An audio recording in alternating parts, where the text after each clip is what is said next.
Assalamualaikum warahmatullahi wabarakatuh. Pada pertemuan kali ini saya akan membahas materi tentang diskon dan pajak. Nah, yang pertama itu ada diskon atau potongan. Nah, biasanya kita mendengar kata diskon itu ketika kita berbelanja di suatu minimarket, supermarket, atau tempat-tempat jualan lainnya.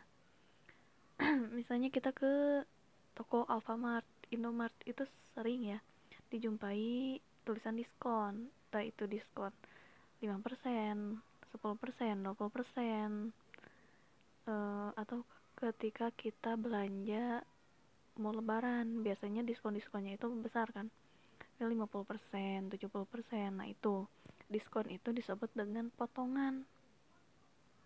Nah, potongan yang diberikan oleh si penjual terhadap suatu barang tertentu. Nah, misalnya suatu barang itu harganya itu 200.000 dengan ada tulisan harganya 200.000, diskonnya 15%. Nah, jadi kira-kira kita berapa nih yang akan kita bayar ke penjualnya ketika kita mendapatkan diskon 15%? Nah, kita tinggal mengkalikan saja 200.000 dikali 15% itu hasilnya berapa. Gini, 200 dikali apa sih, 15% itu berarti 15 per 100 ya.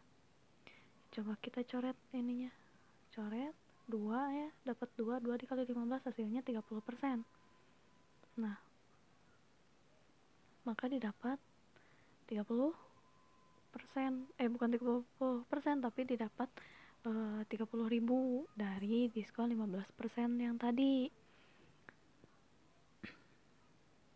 Sehingga barang tersebut ketika kita mempunyai potongan harga 30.000, ya tinggal kita kurangkan saja 200.000 dikurang 30.000, ya hasilnya 170.000.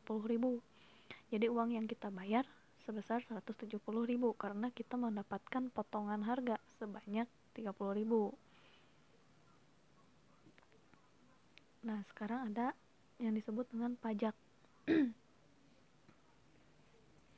Jika diskon tadi adalah potongan atau pengurangan nilai terhadap suatu barang di harga awal, maka sebaliknya, pajak itu adalah besaran nilai suatu barang atau jasa yang wajib dibayarkan oleh masyarakat kepada pemerintah. Jadi pajak itu hubungannya itu dengan pemerintah, bukan dengan suatu toko. Tapi semua toko juga yang misalnya kita belanja itu memiliki pajak. Pajak itu yang akan diserahkan oleh suatu toko, misalnya suatu orang tersebut, untuk pemerintah. Nah, pada materi ini yang perlu dipahami adalah bagaimana cara menghitung besaran pajak secara sederhana. Besarnya pajak itu diatur oleh suatu perundang-undangan sesuai dengan jenis pajak. Jadi segala apapun yang kita beli, misalnya kita beli misal kita beli minuman di suatu toko nih, ya kita ambil contoh toko minimarketnya itu Alfamart yang tadi. Nah, kita itu sudah memberikan pajak terhadap pemerintah karena di dalam harga minuman tersebut udah termasuk dengan harga pajaknya. Jadi sebenarnya kita juga sehari-hari apapun yang kita beli itu sudah terkena pajak tambahan, pajak yang akan dikembalikan kepada pemerintah. Nah, dalam transaksi jual beli terdapat jenis pajak yang harus dibayar oleh pembeli, yaitu pajak pertambahan nilai atau PPN. Nah, PPN ini adalah pajak yang harus dibayarkan oleh pembeli kepada penjual atas konsumsi pembelian barang atau jasa. Ya, yang tadi, pembeli itu harus memberikan pajak kepada seseorang yang memberikan jasa tersebut. Nah, penjual tersebut mewakili pemerintah untuk menerima pembayaran pajak dari pembeli untuk disetorkan ke kas negara. Biasanya besarnya pajak atau PPN atau pajak lah, kalau misalnya disebutnya PPN boleh, pajak boleh, sama aja, adalah 10% dari harga jual. Nah, kalau misalnya 10% dari harga jual, ya lumayan besar juga ya. Nah, di sini ada contoh. Seseorang itu menjual suatu barang dengan harga 200.000 tanpa pajak. Nah, barang tersebut dibeli oleh seorang dengan pajak tambahan nantinya, PPN-nya 10%. Ya tinggal kalikan saja 200.000 dikali 10%. Berapa? 200.000 kan? 200.000 dikali 10% itu harganya itu jadi 20.000. Itu pajaknya. Jika kita sambungkan dengan harga aslinya ya 200.000 ditambah 20.000, jadi hasilnya itu 220.000. Nah, jenis pajak berikutnya yang terkait dengan transaksi jual beli yaitu pajak UMKM, usaha mikro kecil dan menengah. Nah, dia itu pajaknya itu hanya 1% dari nilai omset. Nah, omset itu adalah jumlah uang hasil penjualan barang dagangan tertentu selama suatu masa jual. Nah, misalnya nih ada contoh.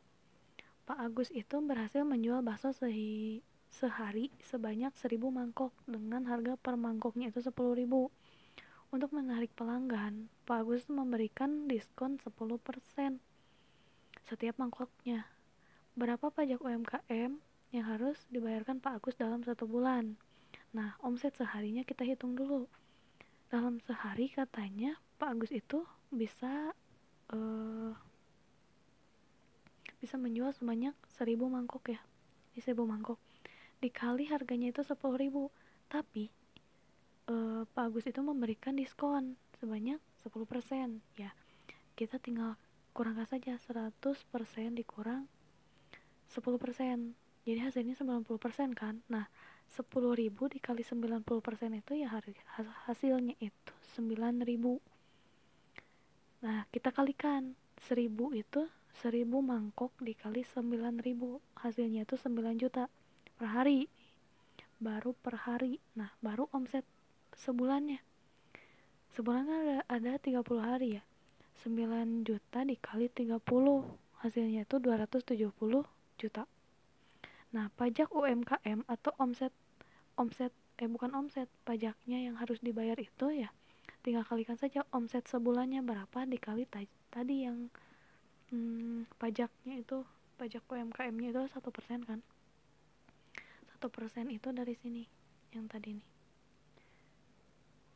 Nah, ini selalu 1% untuk UMKM, usaha mikro, kecil, dan menengah. Itu pasti 1%. Nah, jadi kita kalikan 270 juta yang tadi ini kan dihitungnya itu per bulannya dikali 1%. Nah, hasilnya itu 2.700.000 rupiah. Jadi Pak Agus harus menyetor biaya pajak UMKM atas usahanya sebesar 2.700.000 sebulan ke kas negara melalui kantor bank terdekat.